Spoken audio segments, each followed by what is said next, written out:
I'm Charlie Sykes. Welcome to the Contrary podcast. Colby Hall over at Mediate writes something yesterday, and I want to share with it. Ask yourself, he says, if someone had described this week's events 5 years ago, military extraction operations, federal agents using lethal force against protesters, presidential threats of additional force, would you have believed it could happen without immediate constitutional crisis?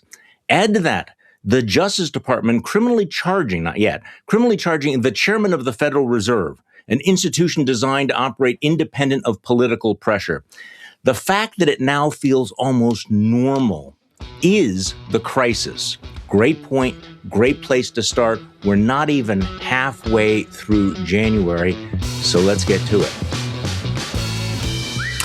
And our guest today, boy, you can tell from the hat, this is a man who is defying the powers that be. Miles Taylor, former chief of staff to the Department of Homeland Security, founder of Defiance.org.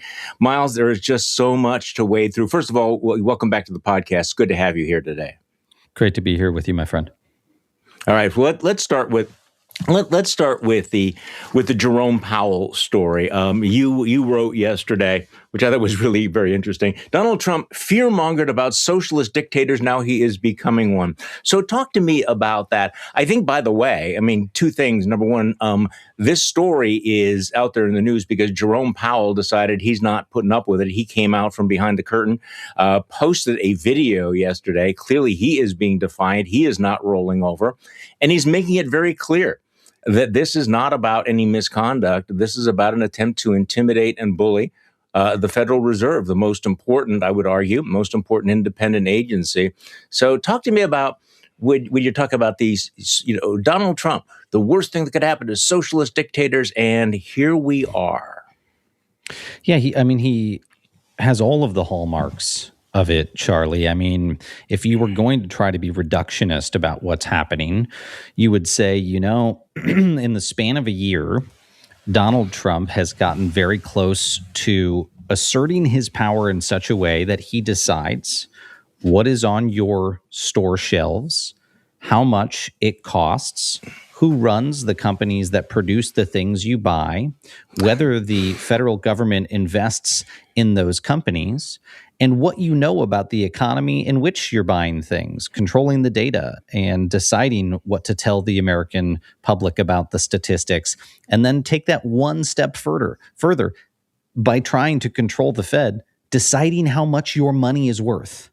Those are all things that we never wanted the nation's chief executive to be able to do, because each of those things, even individually, smacks of socialist dictatorship, the type we saw throughout the 20th century. Where all of these decisions, all of these decisions being made by the government. And again, for our listeners, 5 minutes ago, to be a conservative meant that you did not want to concentrate this kind of power in the hands of bureaucrats or politicians, that you wanted to be in the free marketplace. I'm trying to remember the last time we had a president who was this aggressive in saying, I want to control everything. A lot of the conservative movement was a critique of the New Deal, which actually seems rather modest compared to what Donald Trump is trying to do to the economy.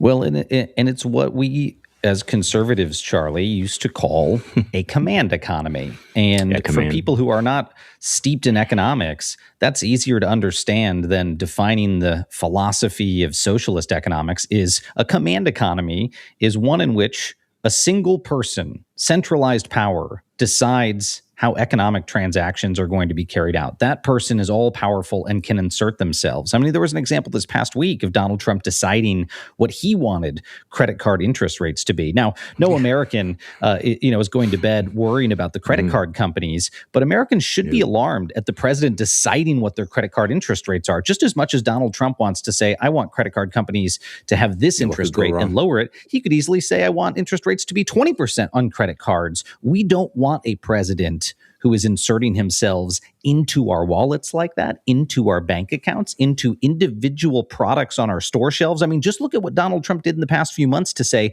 I'm going to make coffee prices go up, and then I'm going to make them go down. I'm going to make meat prices go up, and then I'm going to make them go down.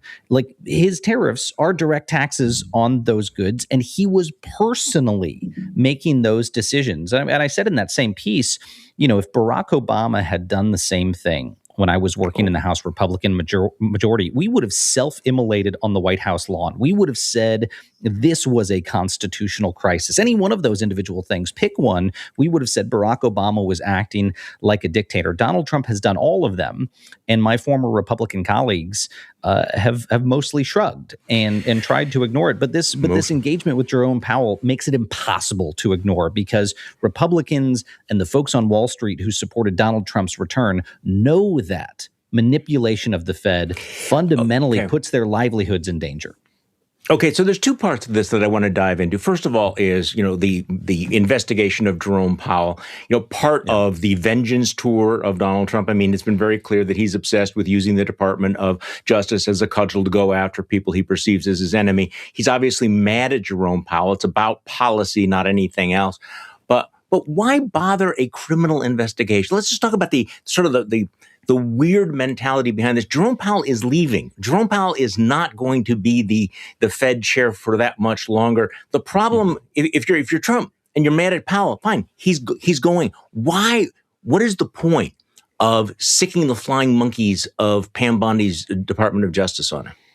I think it's twofold. One, I think he potentially wants to remove Powell sooner.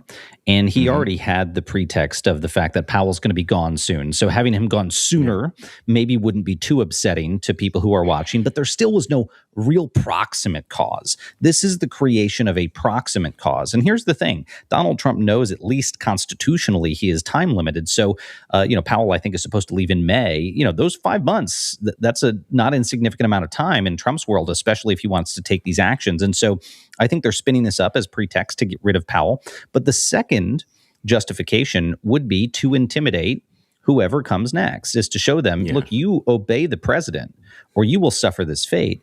And that's not reckless speculation. Donald Trump's own lieutenants have been quoted by major media outlets saying that is partly the reason for some of his revenge actions, including the one against me last April. Is his minions went to the media the next day and said, we did this to make a point. They admitted that it was to intimidate other people who would consider speaking out. So I think that's what they're trying to do with Jerome Powell, remove him sooner and send a message of control. But, look, folks on Wall Street, folks around that's what I would get Wall Street, they should, go ahead.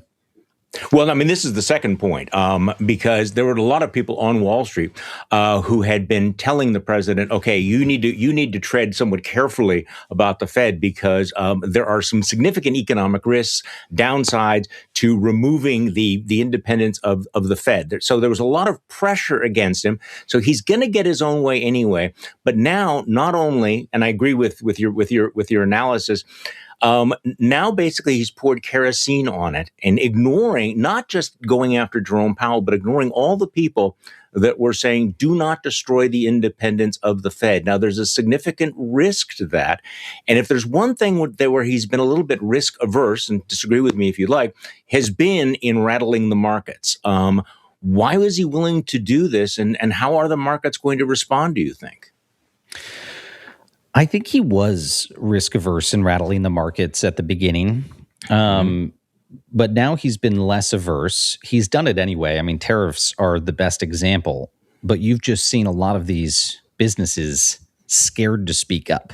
The markets have been rattled. They're just really scared to say something. I mean, think about that footage of the CEO of Ford Motor Company going on television last year defending tariffs. You cannot think of an industry more fatally damaged by tariffs than the auto industry. All the parts from all the places that they come from. Normally, in normal times, the CEO of an automaker would go on television and blast the president of the United States for putting their business, an American business, completely at risk with such a short-sighted policy. And yet, the Ford CEO didn't do that. Why? Fear. They are all afraid of being investigated. They are all afraid of retaliation. But this is to another level. And I hope that corporate CEOs speak up about this, but I think Trump is doing this. He's less rattled to rattle the markets because he has seen the success of his revenge campaign. He has seen that people are willing to capitulate to him, and so he's taking it the next step. Charlie, a little more than a year ago, about a year and a half ago, before Donald Trump got reelected, I went up to New York City, and a well-known Wall Street billionaire asked me to speak to a bunch of the corporate CEOs, private dinner, and they wanted to know, what did I forecast a second Trump administration's economic policy would look like? What was the no BS take? Because a lot of them, after 4 years of Biden, wanted a Republican back in. Of course, they remembered Trump, but they felt like there would be stability. And I went in with one message and said, if you want stability, the gravest mistake you could make is returning this man to office. And I went through the litany of things that we've now seen. Donald Trump would come back into office and he would slap tariffs on everything. He would personally try to manipulate industries. And top of my list was he would try to take over the Federal Reserve. And everyone in the room knew the consequences of that. Everyone at that table at that dinner agreed that would be catastrophic. They disagreed with me that Donald Trump would do such a thing. They didn't think he would be another failure of imagination. That's right. And I don't say that as an I told you so. We can't change the decisions that we've made to returning this man to office. What we can do is open our eyes to the consequences and keep this from going further, because the consequences of him taking over the Fed are truly catastrophic for all Americans.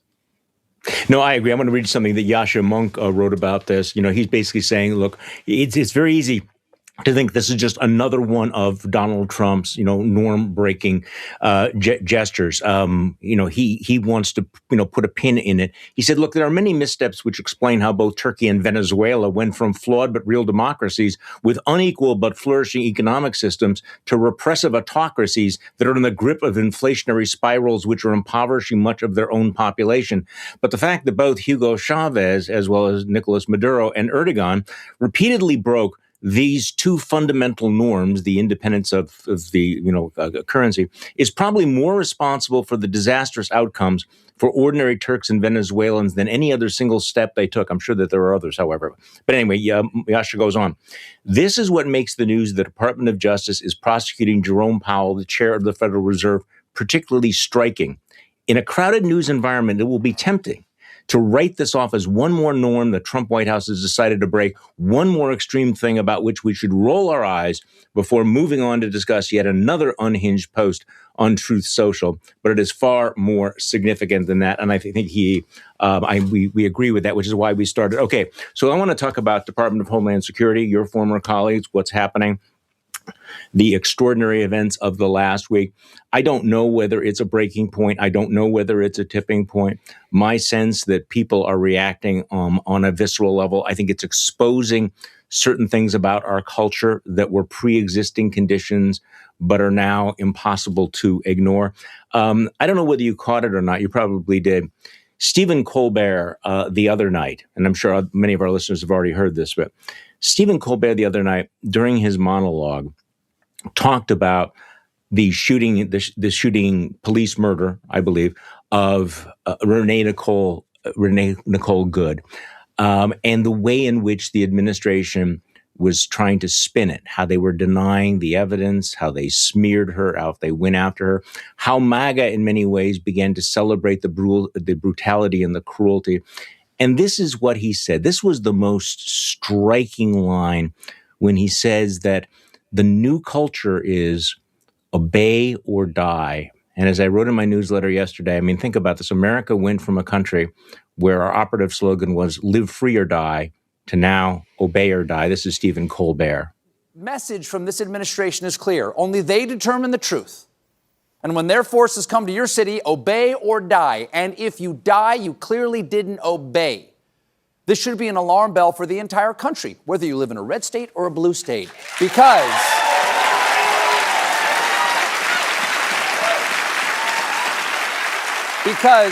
if we let this go on, regardless of who your state voted for, one day you'll have unaccountable armed government agents acting with impunity in your town.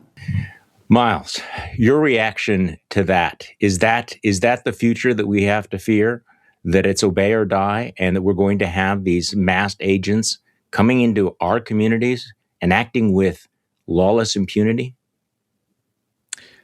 It is. And I would say to folks, regardless of party affiliation, this is something you should fear. This is why autocratic takeovers work, is because whoever is attempting to be a wannabe dictator convinces one side that they are going to be in power forever. And that side is happy to overlook the precedent that's being set that could later be used to oppress them. They never expect that they will go from oppressor to the one being oppressed. But that's exactly what will happen here. Donald Trump is setting precedent so that if you're a conservative who is cheering on masked agents on the street, well, just be aware that if a far left leader comes into power, those same tools are going to be used to oppress you. The same people who say, what if they come for our guns? Well, Donald Trump is laying the possibility of a state police force that can exert its power in the opposite way across the political spectrum. Well, we have that state police force. Right? I mean, look, this is like his private army. I think you've described it that way. With the billions of dollars being pumped in, the tens of thousands of new agents, and now suddenly, and look, I mean, my understanding is that ICE does not have the legal authority to enforce local laws, and yet they're descending like an occupying force into one community after another, and are showing a willingness to exercise the force in a way that most professional police departments, I think, would try to avoid. So, Tammy, you've worked with the Department of Homeland Security. What has ICE become, and what is it going to become? When we look at ICE, what should we think? I mean, it feels like it's becoming this private, unaccountable army that exercises lethal force, really almost at the drop of a hat. Well, it is. And here's what's really important for people to understand.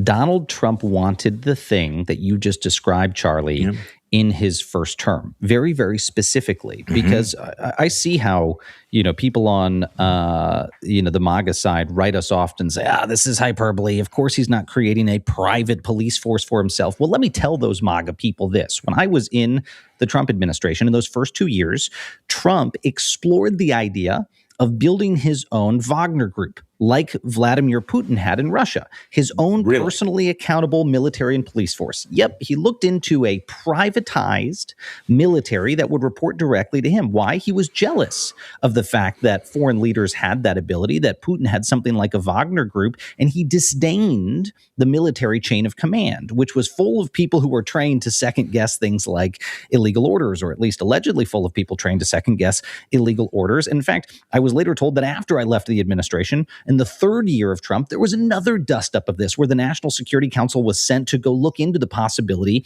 of creating a privatized military that would report directly to Donald Trump. And the people at the NSC at the time shot that down. They got the lawyers to shoot it down. But here is Donald Trump coming back into office and saying, you know what the easy button is? I'll just do this with ICE, an agency that has far less accountability and oversight than other federal law enforcement agencies. I will turn that into my private police force. And the irony, Charlie, is Donald Trump campaigned on eliminating the so-called deep state, and he is quite specifically building his own deep state, a group of ideologically motivated public servants who will be there past his term in perpetuity to go enforce his will at the literal barrel of a gun. You're bringing in, they're targeting MAGA groups and young people in the MAGA movement to come join ICE, and they're giving them an actual loaded gun to go out and roam America's city streets. And they're also giving them something else, Charlie. They're giving them direction from the top down that they can do whatever they want. In July, Donald Trump said he was giving, quote, total authorization to members of ICE to use, quote, whatever means necessary to go after protesters. That is what the president of the United States said. Right. And then so when you have an event like this, you understand why they think that they can do this and why they're going to get away with it. I mean, in my newsletter yesterday, I quoted Andrew Sullivan, who said, look, this is frankly, and I know the cool kids don't want to use words like tyranny, but when you have masked agents, heavily armed, who are using lethal force and know that they can act with impunity, that the law will not apply to them, Donald Trump will pardon them, whatever. This is an extremely, extremely dangerous moment. And it's interesting watching the reaction, because I think in many ways that's as alarming as the incident itself. And you can tell that there's two streams. And I think it was Nick Cottagio from the Dispatch, I want to give him credit for this, said, there's kind of a latent law and order impulse on the part of the right. And what they're doing is they're tapping into this idea that anyone who defies the police or pushbacks against the police, by the way, with the exception of the January 6th attackers, anyone deserves what they get. So you basically have this idea of obey or die is now being built in and encouraged on MAGA. That's number one. Number two is this ongoing demonization of the opposition, that protesters are not, Americans who are engaging in dissent. They are domestic terrorists. They are extremists. If you if you show up and you engage in any sort of nonviolent civil disobedience, that's something that shows that you hate America. And so the demonization and the belief that any sort of defiance is terrorism, you put that together and you have this really toxic stew that really is a green light for more violence against anyone who stands against them. And I want to connect the dots to what Pam Bondi was saying when she came out with that long list of, if you have radical gender ideology, or you're anti-Christian, or you question our immigration policy, you are a domestic extremist. This kind of rhetoric, with all the things we're describing, creates an incredibly dangerous situation. But it's what Donald Trump wanted, envisioned, and what's happening under his watch. I'm glad that you mentioned NSPM 7. So this is National Security Presidential Memorandum 7 that lays out this new bureaucratic architecture for the government to go after domestic terrorists, which it basically categorizes as people who have an anti-American, anti-Christian ideology. And, a few months ago when that order dropped, there were so many other controversies people didn't notice. And a buddy of mine, a journalist, Ken Klippenstein, Ken and I got on a phone call, and we said, this is probably the most significant thing to have happened so far during the Trump administration. But people won't realize it until friends and protesters and organization leaders they see on TV start getting arrested after being terrorist watch listed, and it will look like something very foreign to us by the time we catch up, but it will already have been institutionalized. That is now well on its way. And I will say, Charlie, as you were describing this environment, there is an exquisitely rich history of exactly what you describe over the past 100 years. I mean, I'm sitting here on my desk with Alexander Solzhenitsyn. I always forget how to say his name. Gulag Archipelago on my desk, which Time magazine had said was the best nonfiction book of the 20th century. This is now what, 75 years ago or 70 years ago that this book was written. This has all happened before. This has all happened before, and in the exact verbiage you use of domestic terrorism, and that you must obey, and that if you don't obey, you will be rightfully imprisoned. This has happened before in the world. We should have seen it coming, but now that it is here, we can still stop it. It is not hopeless at this point, because there is also an exquisitely rich history of people realizing they are headed down the so-called road to serfdom, as Friedrich Hayek said, and pumping the brakes and stopping it and taking to the streets and, as they say, standing athwart history and yelling stop. That is possible. Well, and we may not have seen it fully this weekend, but I think you're right. This past weekend might have been a starting point to that sort of mass mobilization. So since you're diving into history, as I wrote in my newsletter yesterday, I violated Godwin's law here. Godwin's law is that anybody that invokes Hitler's already lost. And by the way, Godwin himself, I think, suspended that law during the Trump years. But speaking of which, I went back and I watched, and I strongly recommend this for folks, 1961 movie Judgment at Nuremberg, starring Spencer Tracy. It's a fantastic cast. Spencer Tracy, Burt Lancaster. I mean, one after another. Judy Garland. I mean, it is magnificent. Actually, I started watching the new Nuremberg movie, the one with Russell Crowe, where he's fantastic as Hermann Goering. It's a very disappointing movie. I think that they didn't have the kind of depth that I was looking for. I think I've watched a bunch of actual German movies where they, I think, pull fewer punches in some ways. Anyway, Judgment at Nuremberg is really a meditation on the law, on personal responsibility and the value of human life. And again, I described this in my newsletter. Spencer Tracy is the American presiding judge. Burt Lancaster is the German judge who is convicted. And Burt Lancaster is the best of the worst. He actually still has a conscience. He knows what they did was wrong. He was appalled by Adolf Hitler, but he went along with it anyway. And at the very end of the movie, Spencer Tracy regards the Burt Lancaster character as tragic, that he knew that he was doing evil things, but he rationalized it in his mind. And in the end of the movie, Burt Lancaster in prison wants to see Spencer Tracy because he thinks he understands him. And he says to him, "You must understand, you have to understand that I never thought it would come to this. Those millions of people, I never thought it would come to this." And Spencer Tracy looks him in the eye and says, Herr Janning, who's his name, "It came to this the first time you sentenced an innocent man to death." It starts that way. And so I would strongly urge people to go back, because we have gone through this before, including the fact that decent, honorable people found that they were going along with it, and they never thought it would get to where it would go, but they made these compromises. So I would strongly urge people to watch that. Okay, so bringing up to date here, speaking of a little bit of history, did you catch CNN's Jake Tapper when he interviewed Kristi Noem this weekend? Yeah. Boy, you know what? The whole notion of sending her out as the public face of all of this. In any case, I thought he did something very, very interesting. We've been talking about, the MAGA line over the last few days has been, you touch a federal officer and terrible things are going to happen to you. If you don't obey, then you forfeited your freedom and perhaps your life. Let me play a little bit of this, because he did something that I thought was very interesting. He plays this January 6th footage, and then he compares it to the fatal shooting of Renee Good by an ICE agent in Minneapolis, and he shows these law enforcement officers being physically attacked. So let's play a little bit of this interchange, especially when he challenges to Kristi Noem. Can you kind of explain the difference between what you have justified? I mean, Donald Trump pardoned all these people who attacked these police officers, and now you're saying that anybody that interferes in any way with police officers, it is okay to shoot them. So let's play a little bit of this exchange. I want to ask a question about the rules of how law enforcement is allowed to engage when feeling threatened, per your assertions.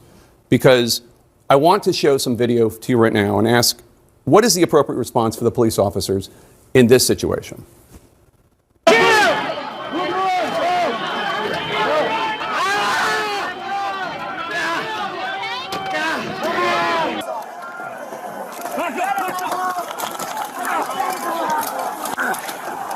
Those are law enforcement officers being physically attacked.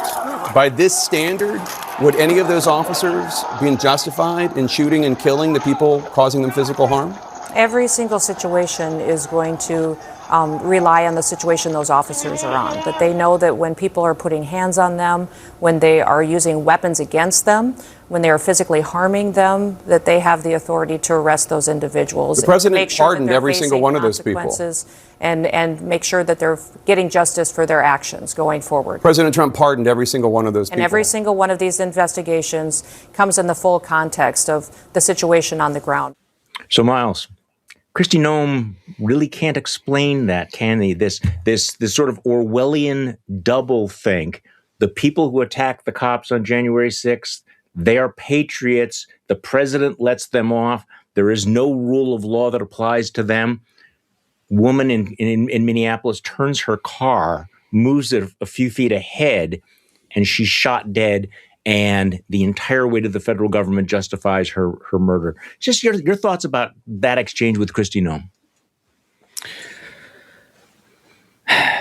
I had I'm sure like you, Charlie, an early desktop computer in the 90s when they really first started to have tower computers.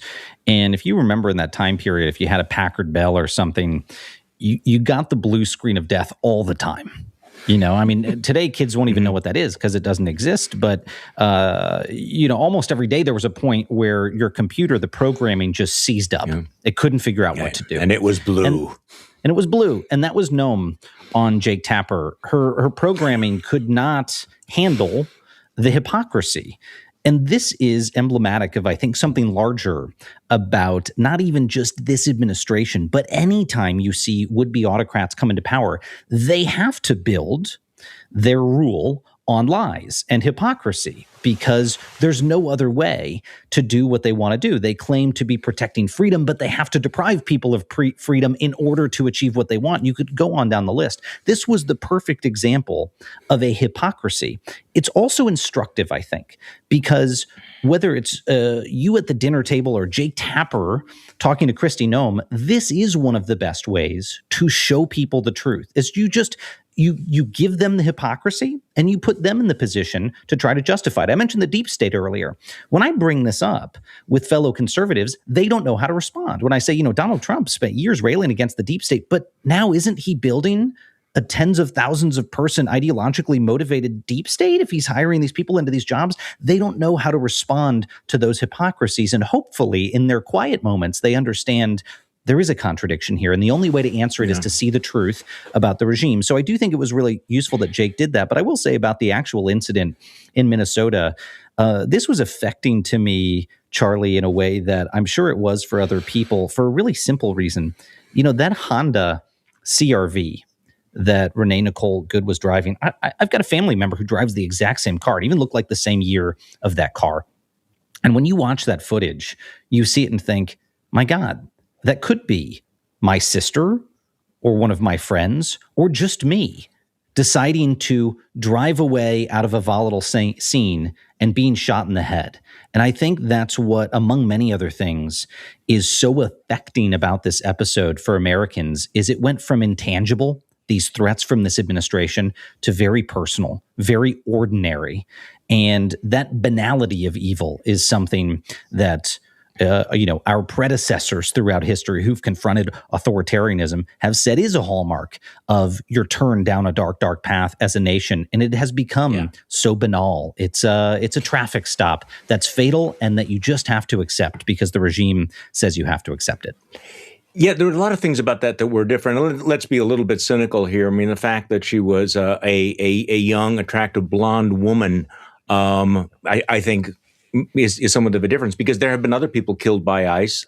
This is ongoing, and there's not the same kind of reaction. But leaving that aside, I do think that image of her that we've all seen looking up at the officer who is about to kill her and saying, "It's fine. I'm not mad. I am not mad at you." And is this a person who is about to commit a violent act, a terror act? Is she screaming? Is she, saying? By the way, even if she was, calling him names, that is not a death penalty issue. And then clearly we've seen all the videos. We're not going to go through all the Zapruder videos, but it is very frustrating, to watch people, ignore the evidence of their own eyes. But this is a woman who, look, and I'm reading some of this, like, she shouldn't have been there, or, she behaved in a stupid manner. Look, there's a lot of forms of protest that in retrospect you'd say, well, you should not be impeding this, or you shouldn't be doing this. The real question is, does that justify her murder? Does that justify shooting her in the face? And I think that's where whatever critique you may make, the fact that they are executing people on the street, and then the president and his entire administration then feels the need not only to send the message, obey or die, but that we will smear you and destroy your reputation. I mean, think about her family, what they have to deal with. What they have to deal with, not only the incalculable loss of their mother and their loved one, but the federal government itself doing everything possible to destroy her reputation, to make it, to convince people that it was justifiable to kill this woman. I mean, this is, and I think that the effect, part of it is we're talking about the breaking point, the people who are shocked by it, but we need to focus on the people who, once again, are moving that Overton window of what they're willing to accept. And you and I have talked about this before. The cruelty is the point. The brutality is the point. The online celebration of these killings and this brutality, it's doing something to the American character. I mean, it is doing something to the American soul. Megyn Kelly, do you see her post? The broken mind, broken soul of Megyn Kelly. So somebody like, Claire Berlinski says, online, well, she didn't deserve to get shot in the face. And Megyn Kelly, with her millions of dollars goes, yeah, she absolutely did deserve. She deserved to die. Okay, well, this is doing something to us, Miles. There were a lot of terrorist attacks in government that I helped respond to over the past 20 years. That's pretty much all I did, except for the last couple there during the Trump administration. A lot of it was just responding to terrorist attacks. And if this were an actual terrorist attack, then the moment that Secretary Noem came out and said what she said after it happened, she violated one of the cardinal rules of government response to those incidents, which is you don't do or say something that will put the public in greater danger. And her rushing to the conclusion that this was an act of domestic terrorism created the possibility for a greater conflagration and public safety threat because it was so audacious to describe something so simple and pedestrian as driving away as a terrorist attack. And I think of it this way, Charlie. That officer fired a gun at an American citizen, but Kristi Noem's DHS and Donald Trump's White House have continued to fire the gun since that episode. They have continued to put a loaded gun of rhetoric in people's hands like Megyn Kelly and others by asserting that these officers have absolute immunity, that this woman did it, and saying, as a footnote, well, let's let the investigation continue. But by the way, we've already been judge, jury, and literal executioner for this woman. So, the investigation will do its own thing, but just listen to us. This is terrorism. They're putting that loaded gun in other people's hands. They're continuing to fire it. And I would add on to your list, Charlie, I'm going to give a note of optimism here, though, because amidst all of this dark stuff, there was something about seeing the Jerome Powell video last night that gave me a little bit of heart. And I'll cite back to another film. So if people are going to plan a double feature for this week, they should watch the one that Charlie recommended. They should also watch the German foreign language film, The Lives of Others, which won the Oscar for Best Foreign Language Film maybe 15, 20 years ago.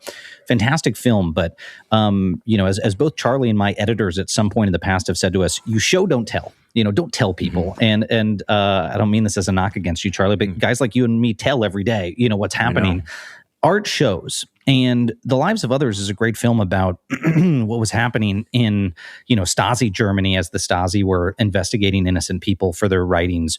I won't go through the whole film. People should watch it. But what's so powerful about that film is little tiny acts of courage in that movie lead to a cascade of events that ultimately, in part, brings the wall down. And really? That's not just a fantasy of the art world that tiny acts of courage can balloon, just like those tiny acts of cowardice that you mentioned in the film that you recommend.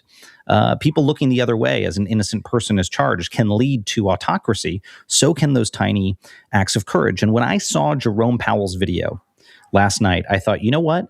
If this had happened in February of last year, Jerome Powell would not be making a video and putting it out to the world. Jerome Powell would be quietly accepting his indictment at the hands of this government, going the traditional route of finding a lawyer and battling this with paperwork. And he would have lost in the court of public opinion. And Donald Trump would have convinced the country, or at least a large portion of it, see, this man is a criminal before he's even had his day in court. But Jerome Powell did something courageous. He as soon as he apparently got word that the administration was doing this, he said, no, this is wrong. And I need to go out there and I need to very soberly lay this out to the American people before this White House has a chance to spin this in their direction, like they did Renee Nicole Good before the first person videos came out. I thought that was very encouraging, that traditionalists like Jerome Powell are now becoming more defiant. That to me is a very good sign that we do have a little fight left in us. I really like this because who would have expected it would be Jerome Powell? I mean, there's nothing about Jerome Powell's background or anything. Yeah, right. That Jerome Powell would stand up when all of these other, weaklings, have caved in. It's Jerome Powell. And, maybe because he has less to lose, but you are right. It was this moment of defiance. He blew the whistle on them. He exposed them. He made it clear that he was not backing down. He called out the bullshit, that this was just a pretext for going after him.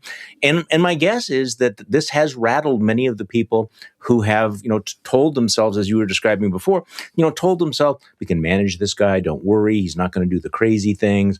Yes, this may be bad for, other, constitutional norms, but it's good for my bottom line. I think that this is one of those, those red lines that's crossed that people may pay attention to. But what's extraordinary, and this is what I think a lot of people have a hard time dealing with. Let's be honest with you. You and I do this all the time, but it's still hard to keep up with the pace of events. I started off by reading that Colby Hall piece. You just think of the number of things that are happening that every single day, is so breathtaking.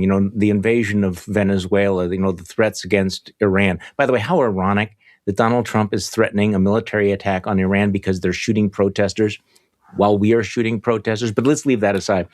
Can't make it up. At one time, these would be constitutional crises. Each and every one of them would be a full-blown constitutional crisis, and yet we have become numbed to all of that. And I think that's what we have to fight against, which is why I have to say I really like your decision to go pure defiance. And can you just talk about it? Because I know you've explained this before, but for my listeners, it's one thing to be in the resistance, but you had this moment where you said, fuck it, Donald Trump is coming after me. The only way to deal with this is defiance. So just run the tape back a little bit about how you decided that you were going to defy, not to simply resist.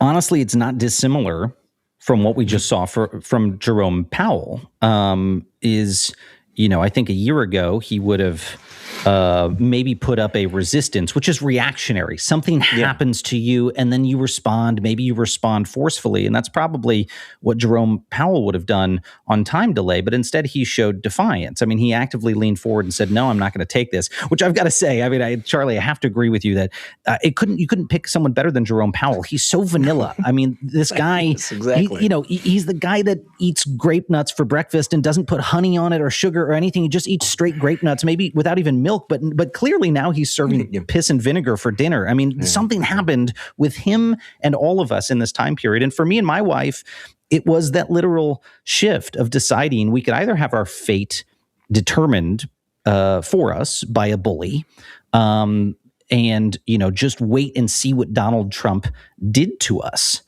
or we could lean in and we could fight back against this guy. And I don't want to say that was a super easy decision because this is not what I want to be doing right now. I very much I thought I had teed up me and my wife and our little tiny growing family for an opportunity to step away from politics, make some money and move on with our lives from all of this.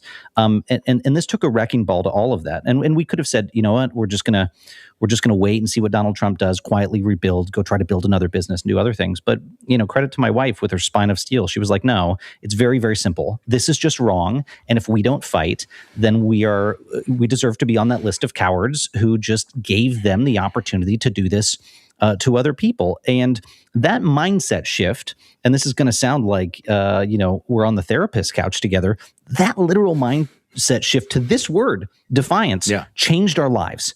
And she and I got to talking, Hannah, my wife, and she said, how do we give that to other people? How do we give that to other people? Mm-hmm. And the conversation basically went, well, what if let's go see if that domain name's available, defiance.org. And then, is there something that we can build into that where we try to pass that along to people? The domain was available. And we thought about, rather than creating a new organization that goes and does things, why don't we just create a cadence where every single week we go out there and we highlight, here are great groups, great people, great causes that are defying this administration's abuses of power, and give people the opportunity to go be a part of that. Because folks kept asking me, like they ask you, what can I do? What can I do?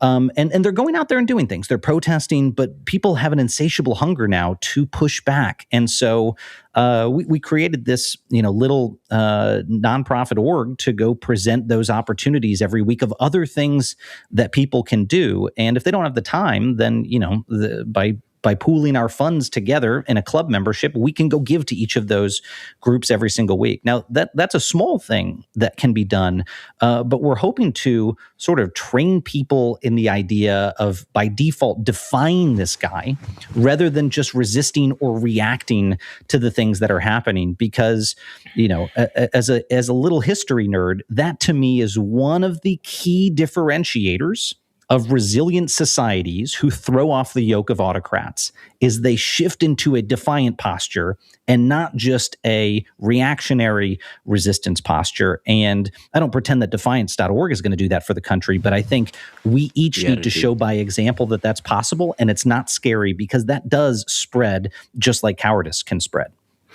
No, this really resonates. I don't know whether or not what happened last week was a turning point, but I do sense there is a turning, the willingness of more people to stand up and to defy what's going on here.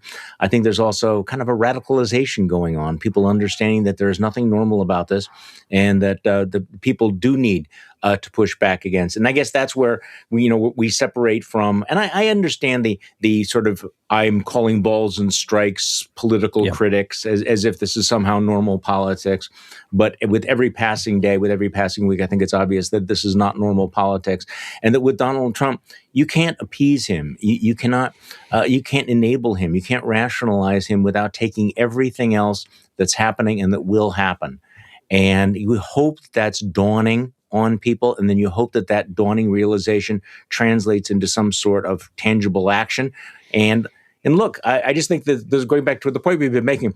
If Jerome Powell is willing to stand up and push back against the administration, why not you too? I think that we had the opposite role modeling in the first few months, where everybody's looking around going, well, if this billionaire is caving in, if CBS is caving in, if ABC is caving in, if this university is caving in, who am I to stand up against Donald Trump? So there has been this slow, I think, turn. And I agree with you. If this had been last February, maybe this wouldn't happen, but it is this January, and there is some sort of a turning. So is that too optimistic, Miles? Because we have a long, dark slog ahead of us.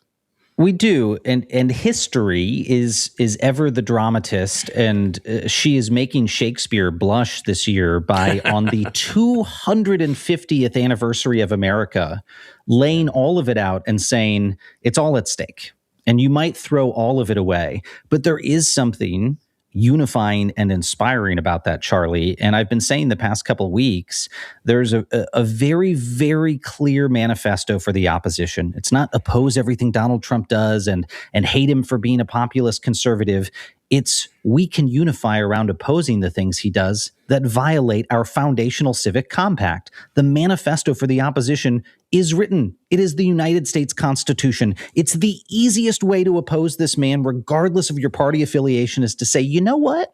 We're opposed to anything he does that violates that document. It's already been written. We don't need to have a big confab to get everyone together. That's what we're defending.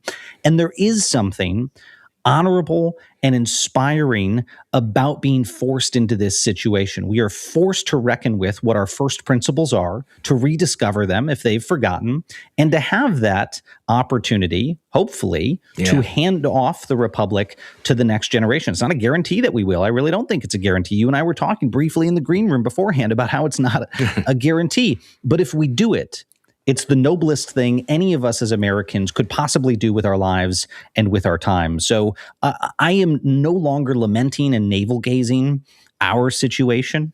And I just say, as a family, I mean, you could end these days despondent. I tend to, more often than not, let's call it 55% of days, end feeling inspired and honored that we get to be a part of this moment and fight for this thing. And I hope other people get into that posture. And you know what? It seems like Jerome Powell's there now too. Yeah, no, I couldn't agree with you more. And I think, by the way, you're talking about the foundational documents. I think you restacked Judge Ludig. Judge Ludig has a piece about July 4th, 2026, which will be our 250th birthday. And I think that it's not too early to say that we need to take that holiday and that birthday back. You know that that they're going to try to Trumpify it, that they're going to try to make it into a MAGA thing. And so I think this is an extraordinarily interesting project, taking back those American values and fighting for them. Miles, I know you are a very, very busy guy. I appreciate very much coming on the podcast and all of your insights, as well as that little bit of optimism, which Lord knows we could use, or at least that, I don't use the word optimism, that hope that we could all use. And I want to thank everybody for listening to this episode of To the Contrary podcast. You know why we do this. It's only January 2026, but we are going to continue to remind you every single day that we are not the crazy ones. Thank you.